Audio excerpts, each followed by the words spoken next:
Hi, it's Jill Schlesinger, host of Better Off. Today, we've got Felix Salmon, the host of the Slate Money podcast and the editor of causeandeffect.fm. If the stock market goes down, what does that mean? It means rich people get poorer. That's actually okay. It also means that if you are working right now and if you're saving for retirement, you're really happy because all of those stocks are cheap and you get to buy them cheap. And it's much better to buy stocks low than it is to buy them high.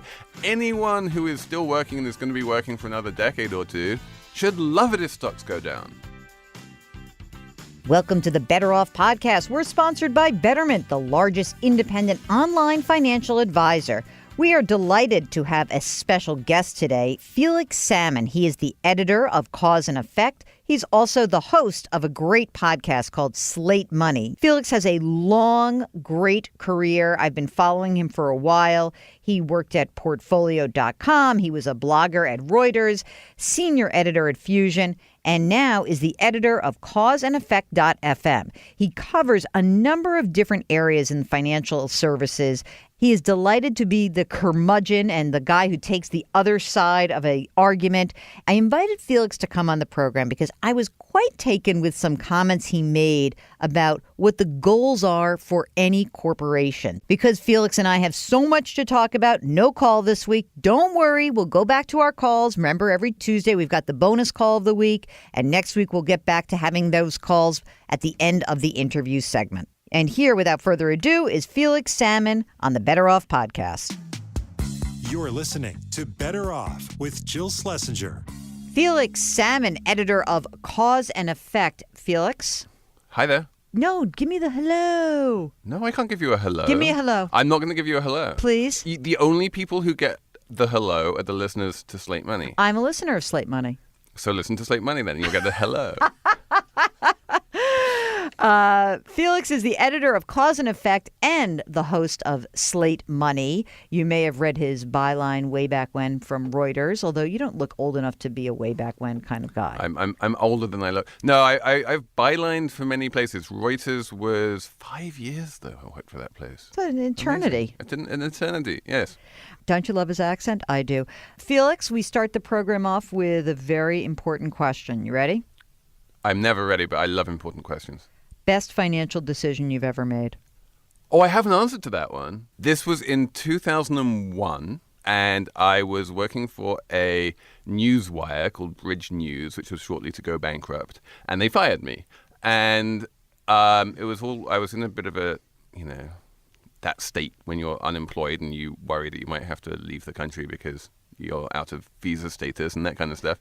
And what I did with the zero money that I had was I went out and bought this shiny new titanium MacBook Pro, the very first MacBook Pro, which was the titanium one, the silver one. It was super sleek and it's in MoMA. It's one of the most amazing machines. It's very sexy.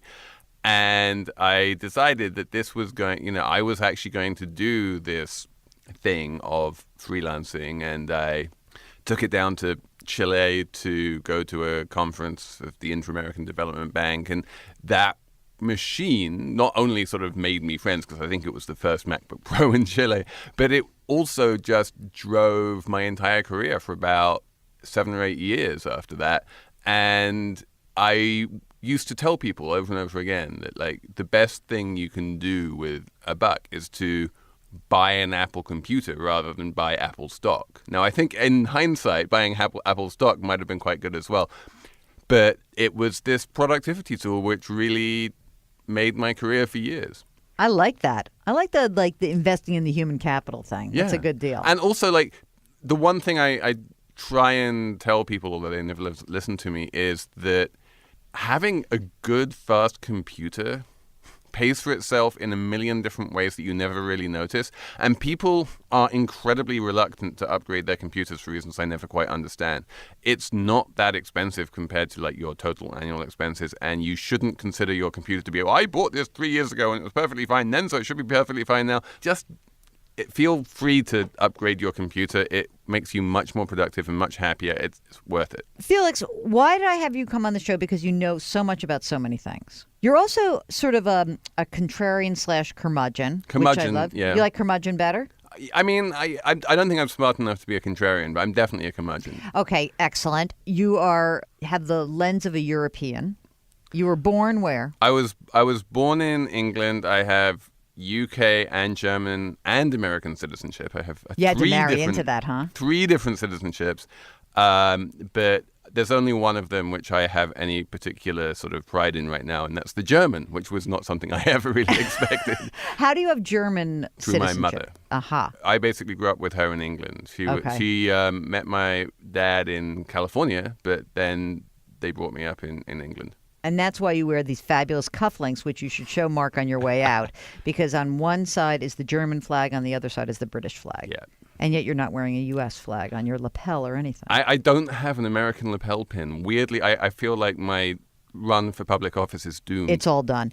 One of the things that you have like that European lens around is this idea of corporate responsibility, as well as the notion that you can be a company and not just care only about your shareholders. And so I'd love for you to talk a little bit about that. So Germany's really good at this. If you look at German companies, they always have a bunch of worker representatives on the board. If you look at Germany's parliament, the Green Party is a very powerful force. It's not just a bunch of like environmental kooks that no one listens to. And it is just generally understood that companies have a wide range of what, Davos types love to call stakeholders, which is one of my least favorite words. I don't really understand what it means. But ultimately, when you're in charge of a company, you are responsible for a bunch of different things. And if you talk to entrepreneurs, especially after a couple of drinks, what they will say is, it was all fun and games when we were small. And now I realize as the owner and CEO of this company with X hundred employees, I am responsible for families. I'm responsible for feeding children and keeping them housed and getting them through school and this kind of stuff. And it's a big, important responsibility. And there's this idea among certain types of stock buyers and stock market watchers in America that CEOs really shouldn't feel that responsibility to their employees and that all they really should care about is their shareholders. And I think that's trivially false. It's not just the employees. You've got various vendors, people who you buy stuff from, who rely on you, and you should treat them well, and you shouldn't do mean things to them. If you want a long-term relationship with them, you should trust each other, and you should be able to say, your vendor, if he's been selling you something for the past 20 years, you don't just cut that off immediately. That kind of thing. Right, because I got a cheaper deal from the guy down the street. Exactly. So there's a bunch of different things. And then underpinning the whole thing is we are the stewards of this planet and we have to look after it. So when you're running a company, you do have to weigh out a whole bunch of different responsibilities that you have to the various different companies and individuals that you're connected to. It's not just about your balance sheet and the shareholders who have claim on the residual profits after your debt's paid off. Fine, they're in the mix somehow, but they shouldn't be above everything else. So I blame one person specifically as the cheerleader of that bad trend, and that's Jack Welch. Because I found him to be the most obnoxious cheerleader for quote-unquote shareholder value, as if nothing else mattered, that you must put your shareholders before all else. And I've always found him to be, sorry, Jack, I'm sure you're listening to the podcast, I always found him to be full of crap, because if it was all about shareholder value, then you wouldn't have done half the crap that you did. It was about how did you enrich yourself, and maybe your shareholders along the way, but he sort of took obscene risks, went to places that company never should have gone, and also couldn't care less about, seemed to me, didn't care a lot about the employees or the communities in which his various campuses were located. So they called him Neutron Jack because he would explode these neutron bombs basically outside the various offices of General Electric, and the buildings would remain, but all of the employees would be vaporized. And you're like, that's not good. And then, obviously, he turned GE into a incredibly leveraged bank. And then the minute the financial crisis blows up, it needs to get a massive government bailout. And none of this is good business. None of this is good for the planet. And I guess it was good for Jack Welch, who managed to reinvent himself as some kind of corporate guru. But yeah, no, I'd really rather not. And you don't see that, honestly, in places like Germany. And so when we talk about some of the U.S. companies that are trying to sort of do good, there is this thing called a B corporation, where like an Etsy is like, we're doing good. What is that whole thing? So the one which people probably know the best and which has been around for the longest as a B corporation, B corporations are relatively new, is Patagonia. Ah, yes. And Patagonia is founded and run by a guy who more or less has this German-style idea that you should look after your employees and your vendors and your factory workers and the planet and, yes, also your shareholders. He doesn't have a publicly listed stock, so that makes it a little bit easier for him. But, yeah, a bunch of people do own the company, and all of these people understand that they have a bunch of responsibilities to a bunch of different principles. And so they run the company according to those principles, and they reckon that if they're true to themselves and true to their principles, the company will do just fine. Obviously, different, as you said, for a private versus a public company. Although, even private companies, these unicorns, I mean, we can just look no further than Uber, can do some really awful things as private companies, no too. one is saying that private companies are inherently better than public companies. And in fact, the opposite could be true. And one of the interesting things about public companies is when you go public, you start having much more of a public profile. And you find that on the CEO councils and places like that, it's the CEOs of the public companies who tend to start standing up for the environment and stuff like that before the CEOs of the private companies do. I want to shift gears for a second because we're talking about stocks, but as an asset class, you're not a great fan of the stocks. Oh, as an asset class, I am a fan of stocks. You like the stocks? As an asset class, I think that stocks ultimately give you is ultimately the only asset class which will give you long-term, significant, positive real returns. Okay, so now let's talk about how there are some people who still believe that they can pick the best stocks out there. Can they? Yes. I mean, let's say that there are 1,000 people out there who believe that. Like, statistically speaking, probably one of them, through luck or judgment, is going to be able to pick the best stocks for whatever your time horizon is. I mean, right now is interesting. In 2017, if you look at the actively managed funds, at least when it comes to the big cap companies in America, most of those actively managed funds are outperforming the stock market. And people are going, oh, look, active management works. It's like, well, it works for the first 8 months of 2017. As you increase that time horizon to 2 years or 5 years or 10 years or 20 years or however long you expect to be invested for, the number of managers who can outperform just shrinks and shrinks every year until eventually it basically reaches zero. And what's fascinating is that it seems like you can put that kind of research in front of people over and over again, and still they want to believe that there is some wizard behind the curtain who can tell you how to get to Oz or to get back from Oz, that they want to believe that there is something more to investing than buying an index or an index ETF. Why is that? Historically speaking, if you look at the people who were invested in the stock market, they were basically 50-something white guys who played a lot of golf. If you're a 50-something white guy who plays a lot of golf, just by dint of the fact that A, you have enough time to play a lot of golf, and B, you have enough money to play a lot of golf, you have too much time and too much money on your hands, right? And investing in the stock market is, for those kind of people, it's a hobby just like golf. And it is expensive just like golf. And it is pleasurable and it makes them happy just like golf. And if they didn't do it, they would have more money.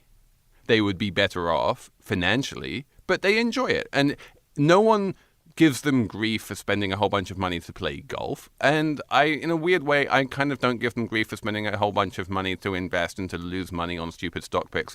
If they want to do that, all power to them.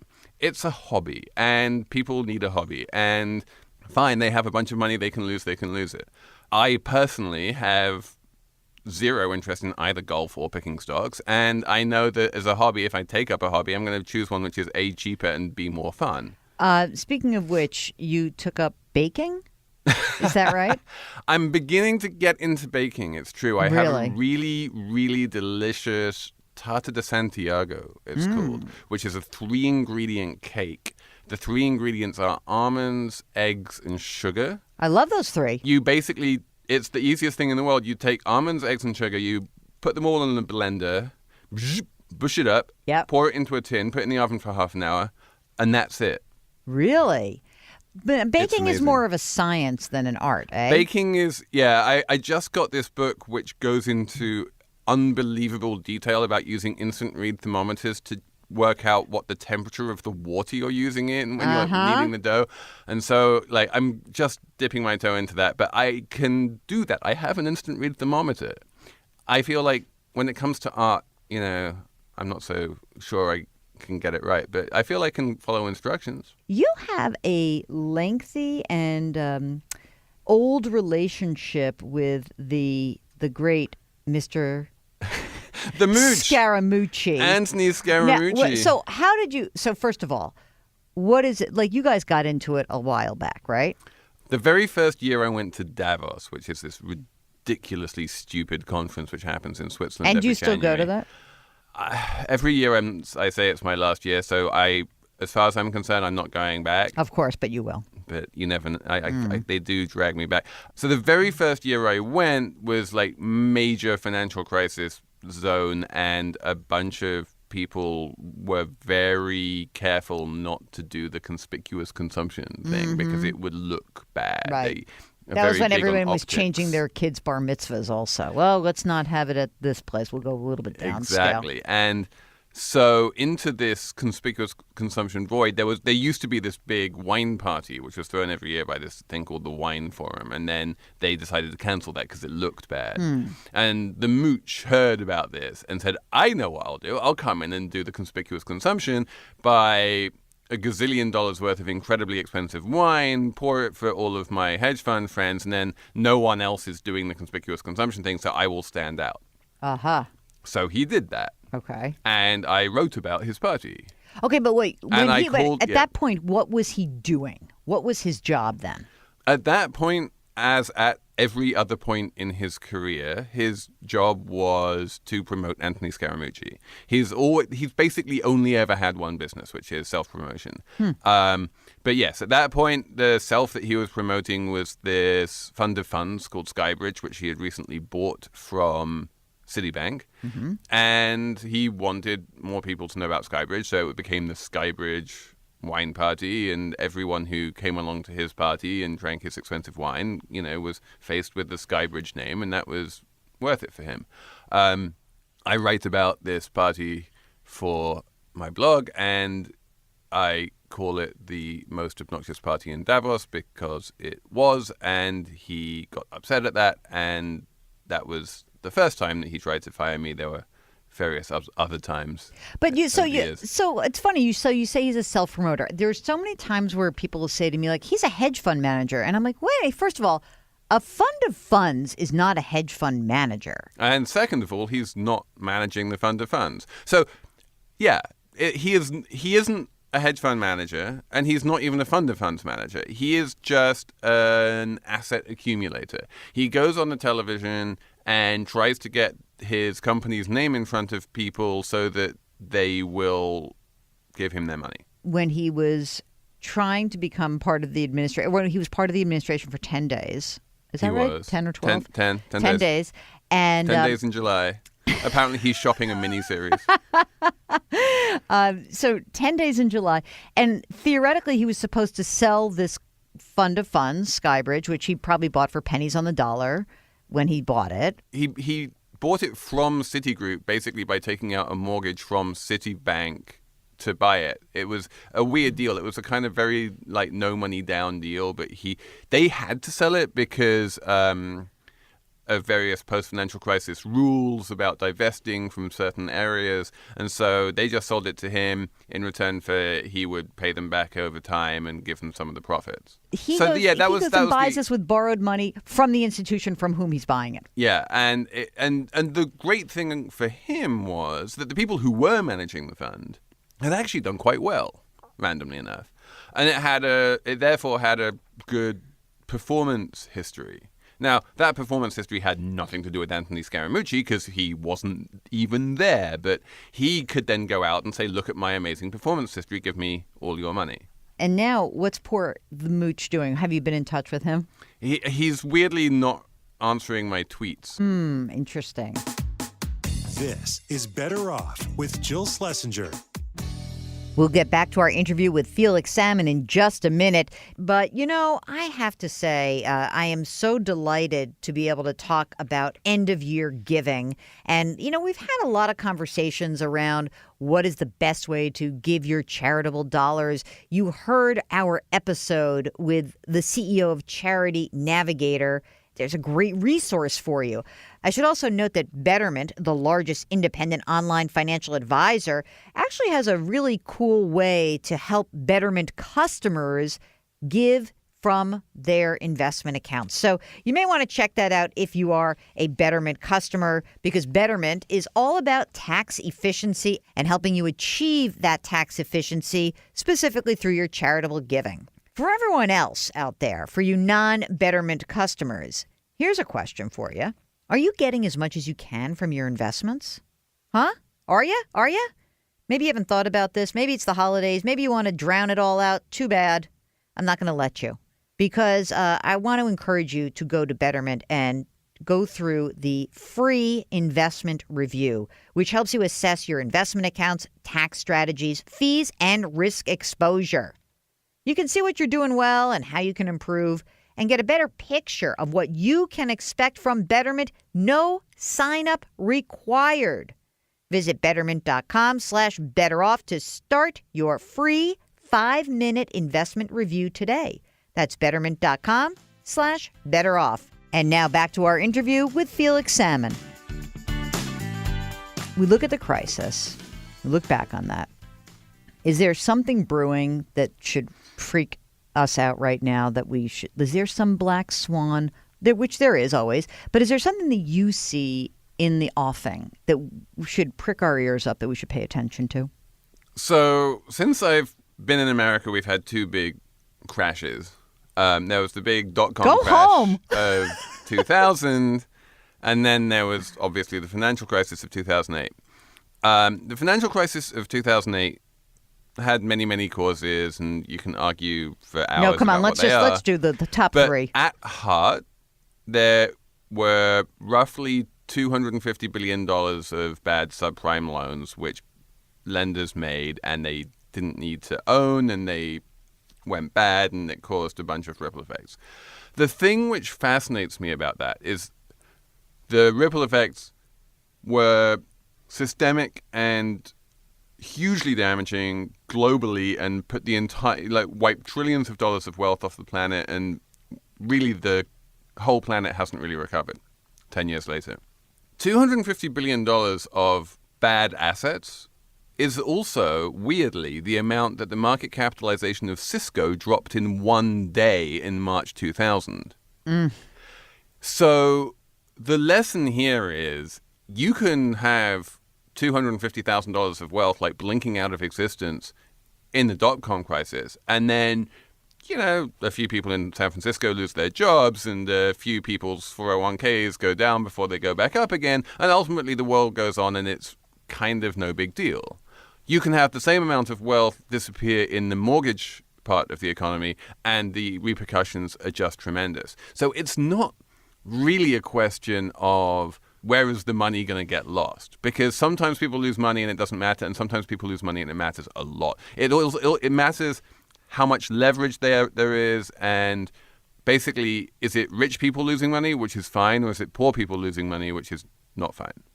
So what do you think about the idea that the student loan debt that has emerged and the packaging of that debt Is that a potential warning that's out there at $1.4 trillion or not? Here's my favorite factoid about student loan debt. It is going up at a rate of $100 billion a year. So it's enormous, and there's no end to how big it's going to get, and it has already had implications in terms of how the people who've been graduating with all of this debt are able to lead their lives, what kind of jobs they can take, what kind of houses they can buy, where they can afford to live, all of this kind of stuff. It's reshaping America in ways both good and bad. I mean, it is actually causing probably more urbanization. You know, it's not going to cause a financial crisis. I don't think that there's any real major securities-related reason to worry about the student loan situation. But as far as like encumbering a whole generation with a bunch of debt when they are at their poorest, basically, which is when you have no money, which is when you graduate from college, that just doesn't seem like good policy to me. So bad policy, bad for the country, may not cause a financial crisis. Let me give you another one. Subprime auto debt. Subprime auto debt is, I thought that had gone away. I know, it came back. And then it came back. And you're like, wait, who's not learning their lesson? And now it's, and again, like on the policy perspective, this is dreadful. Like, this is now like, subprime auto debt 2.0 is so much worse than 1.0. They put these little devices in the car, which you can be like driving down the freeway and suddenly your car light turns off because it's been repossessed and you haven't made a payment. Like, no, this is not good. And, you know, asset-backed debt is, you know, when it's backed by homes and cars is nasty because it's often, that secure debt is often extended to people who can't get unsecured debt, who are poorer, who are less likely to be able to pay it back. And as we have found, it's when poor people are burdened with debt and can't afford to pay it back that you start getting the really nasty economic repercussions. I think the one thing I just really want to emphasize here is let's worry about the important things, which is, you know, how is the economy going to be able to tick along? How are the people who are struggling going to be able to make money, make ends meet? And that's much, much more important than, is the stock market going to go down? Are investors going to lose money on their bond portfolios? Like, I could really care less about that. Mm-hmm. I love that you say that. You know, you look from the bigger landscape, and that's why I like you talking about that student loan debt is bad for society. It probably isn't going to cause a financial crisis.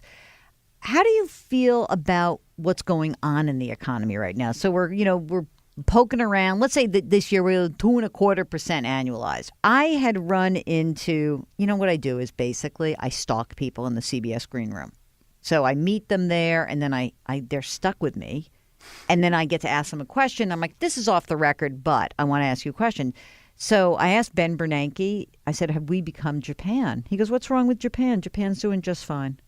That's literally what he said. He goes, there's no way this economy can grow faster than 2 or 2.5% simply because of, number one, productivity, number two, population. So Japan is a really fascinating place, and I totally understand what he's saying. It has a debt to GDP ratio of 250% or something, and apparently we're not allowed to go over 90 or we all hit a crisis. Exactly. And Japan is like, exhibit A and why that's not true. So Japan proves that debt isn't particularly bad. The interesting thing about Japan is it doesn't have a huge amount of inequality. It has a population which is shrinking. Right. So it doesn't need a lot of GDP growth in order to get decent per capita GDP growth. If you have a population which is growing, like the United States, then you need faster growth in order for any individual person or the average individual person to see the benefits of that growth. Much more important than GDP growth, though, is the distribution of that growth. And historically, for most of the 20th century, when America had GDP growth, the fruits of that would go to the middle classes. They wouldn't go to the bottom end of the economic spectrum, and especially African Americans, who really got left out for most of the 20th century, and that was something which the country really hasn't made up for and needs to. But equally, they didn't go to the very top end either. And in recent years, what we've seen is all of the gains going to the top, the amount of inequality in America going up year after year after year with no end in sight. And if that's what you're going to do with GDP growth, I'm like, oh, no, thank you. I don't want that kind of GDP growth. I want people to do better. I want Americans to become better off. And trying to come up with policies which will help normal people rather than policies which will help rich people, which is another way of saying people with money in the stock market, is kind of, I think, where people should be concentrating. So again, if the stock market goes down, what does that mean? It means rich people get poorer. That's actually okay. It also means that if you are working right now and if you're saving for retirement, you're really happy because all of those stocks are cheap and you get to buy them cheap. And it's much better to buy stocks low than it is to buy them high. Anyone who is still working and is going to be working for another decade or two should love it if stocks go down. I say always root for a correction, root for a bear market. If you got the time, rock on, right?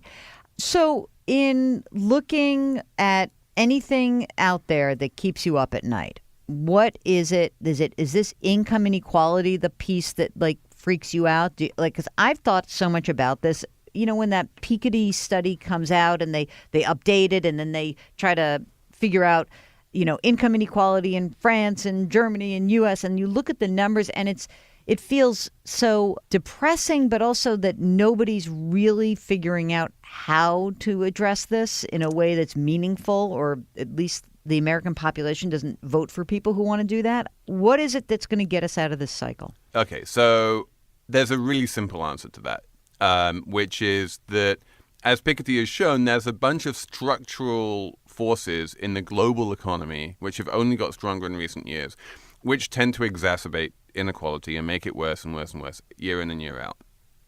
So what do?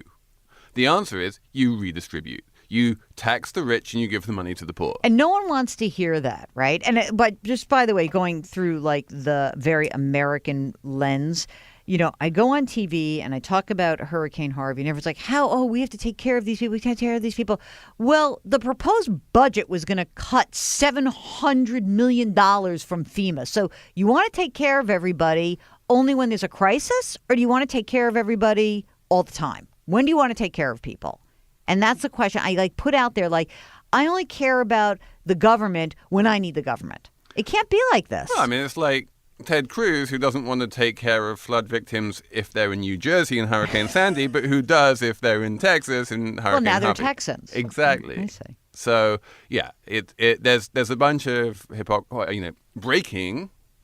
Politicians are hypocrites. But yeah, you need to care about these things day in, day out on the structural level by taking the people who are lucky enough to do well in the economy and saying, well, good for you, but let's just take some of the fruits of that success and redistribute it to people who, for a bunch of really good reasons, haven't been able to be so fortunate. Even Lloyd Blankfein said that the middle class has to do well for the economy to improve.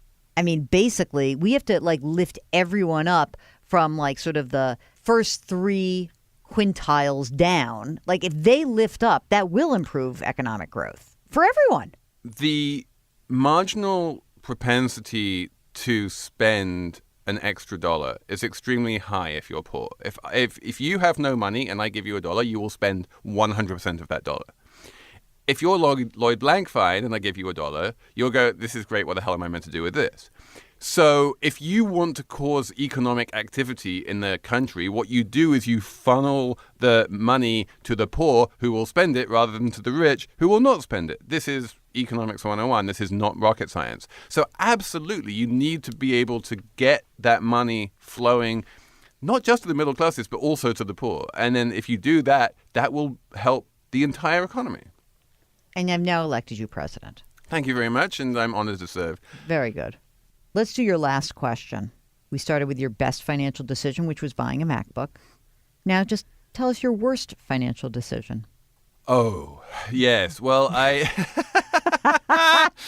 oh, boy. The very recent one was I just bought an apartment. And I think every time anyone buys an apartment, it comes with a bunch of bad financial decisions. But this one involved a complete gut renovation, and I got very excited about that. Oh. And I wound up spending an insane amount of money on really stupid things, which in hindsight, I'm like, why did I spend all of that money on like knobs? Tiles for my bedroom? Or the one thing which I would highly recommend that no one listening to this podcast ever spend money on is a centralized home automation system.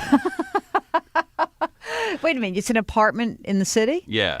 How big is it? I mean, how centralized must you need? It's 1,300 square feet. Okay. And I have an app on my phone which basically controls the entire apartment. Well, okay, except that you can just walk into another room and turn the lights off. Exactly. Interesting. Do that. Mm-hmm. Don't try and put it all on one app. If you want to just put the lights on an app and you can, as long as you can always have light switches, Light switches are great. Light switches are awesome. I believe in light switches. I used to like cranking my window on my car, frankly. I don't love automatic windows. I got these ridiculously expensive LED lights from this company in Austin, Texas called Ketra, which are the best lights in the world, and they're amazing. Don't get Ketra lights. No. You actually get much better stuff and much more reliable stuff if you just go completely mainstream, something which a million people have bought before you, which has been tried and tested and has worked its way through the marketplace.